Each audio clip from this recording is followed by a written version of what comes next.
السلام علیکم ویورز، اگر آپ ہمارے چینل پر نئے ہیں تو ہمارے چینل کو سبسکرائب کریں اور ساتھ لگے بیل آئیکن کو بھی دبا دیں تاکہ ہر نئی آنے والی ویڈیو کا نوٹیفیکیشن آپ تک پہنچ سکے۔ شکریہ۔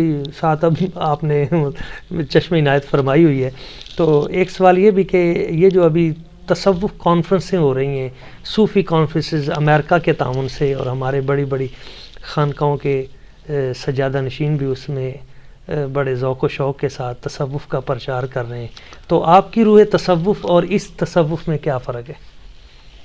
یہ جو اس قسم کے لوگ جاتے ہیں نا، جی جی تو میں یہ تو نہیں کہتا کہ ٹوٹلی، شاید کوئی اچھا بندہ بھی ہو، اللہ کا ولی ہو، جی جی ان میں اولیاء ہوتے ہی کوئی نہیں۔ یعنی یہ صرف گدی نشین ہونے کے لیے ضروری نہیں ہے کہ وہ ولی بھی ہو۔ ہاں جی جی، گدی تو مل جاتی ہے، گدی تو مل جاتی ہے، زاغوں کے تصرف میں عقابوں کا نشین۔ واہ واہ واہ، بہت اچھے، اس قسم کے لوگ وہاں جاتے ہیں۔ بالکل صحیح، بالکل صحیح۔ ہاں، بعض جگہ پہ اچھے لوگ ہیں، میں یہ ساتھ ساتھ وضاحت کر رہا ہوں۔ اچھے افراد موجود ہیں، ٹوٹلی نفی کر دینا یہ تو بڑا ظلم ہوگا، لیکن اچھے افراد ہیں، لیکن وہ تھوڑے ہیں۔